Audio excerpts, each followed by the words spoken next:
No. Why number 773. Why did Christ call the creeds an abomination? Post contributed by Scripture Central. 내가 받은 대답은 그중 어디에도 가입해서는 안 된다는 것이었는데 이는 그들이 모두 그르기 때문이라는 것이었다. 나에게 말씀하신 분은 그들의 신조는 그가 보시기에 가증하며 그 신자들은 모두 부패하였다고 말씀하시고 그들이 입술로는 나를 가까이 하나 그들의 마음은 내게서 멀리 떠났으며 그들은 사람의 계명을 교리로 가르치고 경건의 모양은 있으나 그 능력은 부인하는도다 라고 하셨다. 조셉 스미스 역사 1장 19절. 더노. 조셉 스미스가 1820년 봄에 기도할 때 그의 주된 소망 중 하나는 모든 교파 중 어느 것이 옳은지 알고 어느 교파에 가입해야 할지 아는 것이었습니다. 조셉 스미스 역사 1장 18절. 그의 기도에 대한 응답으로 조셉은 아버지 하나님과 그분의 아들 예수 그리스도께서 조셉의 영혼의 질문에 답하러 오신 영광스러운 시연을 보았습니다. 이 경험에 대해 조셉은 나중에 이렇게 기록했습니다. 내가 받은 대답은 그중 어디에도 가입해서는 안 된다는 것이었는데 이는 그들이 모두 그르기 때문이라는 것이었다. 나에게 말씀하신 분은 그들의 신조는 그가 보시기에 가증하며 그 신자들은 모두 부패하였다고 말씀하시고 그들이 입술로는 나를 가까이 하나 그들의 마음은 내게서 멀리 떠났으며 그들은 사람의 계명을 교리로 가르치고 경건의 모양은 있으나 그 능력은 부인하는도다 라고 하셨다. 조셉 스미스 역사 1장 19절.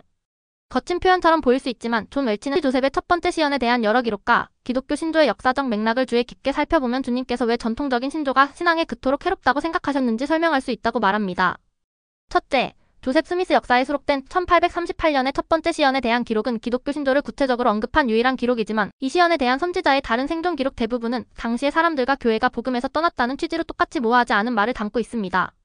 1832년에 기록된 조셉의 가장 초기의 첫 번째 시연에 대한 기록에서 조셉은 주님께서 자신에게 5가지 이유를 주셨다고 해고했습니다. 1. 이때 세상이 죄 가운데 거하며 이 선을 행하는 자가 하나도 없고 삼복음에서 떠나 산의 계명을 지키지 않으며 입술로는 내게 가까이 하면서 마음은 내게서 멀리 떠났다.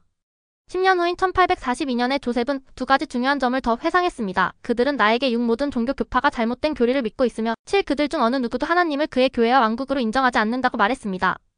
조셉 스미스의 절친한 친구들이 기록한 첫 번째 시연에 관한 다른 기록에도 비슷한 내용이 담겨 있습니다.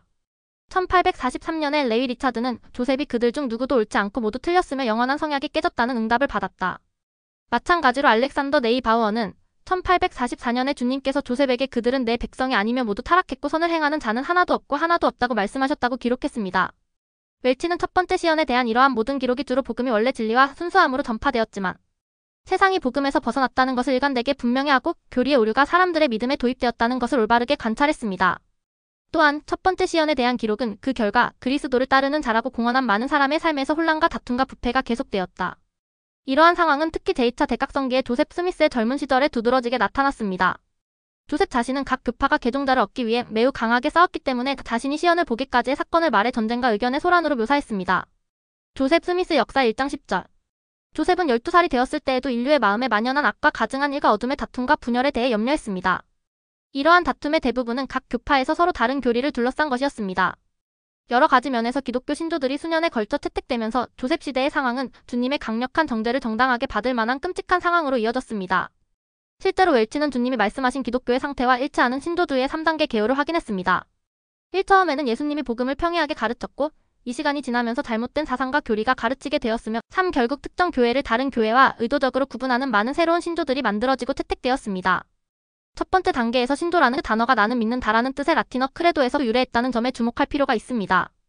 이처럼 신조는 개인적인 신앙 진술로 이해되었으며 실제로 신약성서에서는 다음 세기에 발생한 신조와 근본적으로 유사한 신조는 찾을 수 없습니다.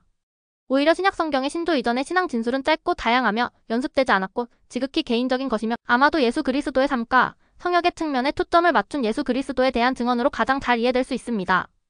웰치는 이러한 성경의 증언 표현이 후대의 신조들이 자라날 뿌리를 형성했을 수 있지만 그것은 많은 야생 가지가 신앙선언의 줄기에 덧붙여진 후에야 가능했을 것이라고 관찰했습니다. 둘째, 사도들의 사후에 공식적인 신조가 작성되고 배포되기 시작했습니다. 초기 세기의 이러한 신조는 핵심 교리를 확립하기 위한 실제적이고 실용적인 목적으로 사용되었으며 초기 신조의 사도신경 등 내용은 후기 성도의 관점에서 볼 때 대체로 이해가 없었습니다. 그러나 시간이 지나면서 신조의 새로운 언어가 포함되었고 결국 사도들과 선지자들이 가르친 것을 훨씬 넘어서는 광범위한 정의와 경계를 규정하고 신자들에게 부과하게 되었습니다.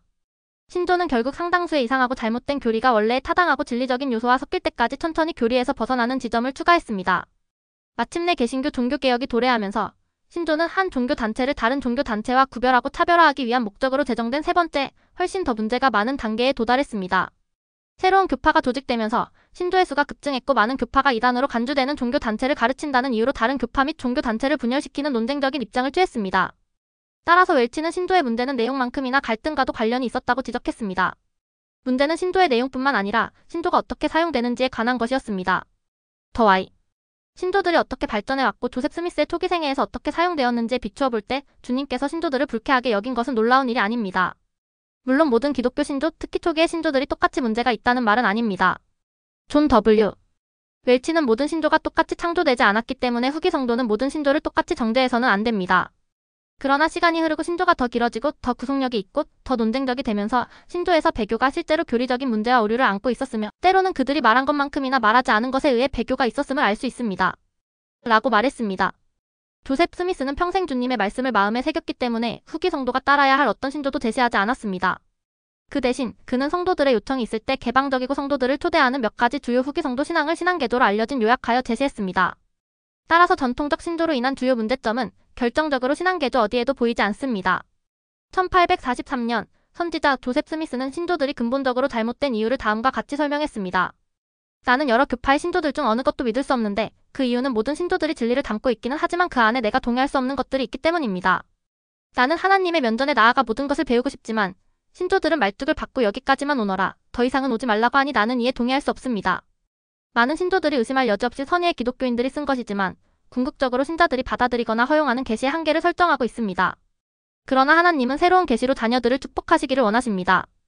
따라서 웰치가 결론을 내린 것처럼 지속적인 계시의 열쇠를 회복해야만 하늘이 열리고 교회가 주님이 기뻐하실 수 있는 살아있는 교회가 될 수 있습니다. 또한 여러 계명을 받은 자들이 이 교회의 기초를 놓으며 온지면 위에서 유일한 참되고 살아있는 교회를 희미한 데서 그리고 캄캄한 데서 이끌어 나오게 할 권능을 가지게 하려 함이니 낫주는 이 교회를 매우 기쁘게 여기노라. 이는 교회 전체를 말하는 것이요 개개인에 대하여서가 아니니. 교리와 성약 1장 30절.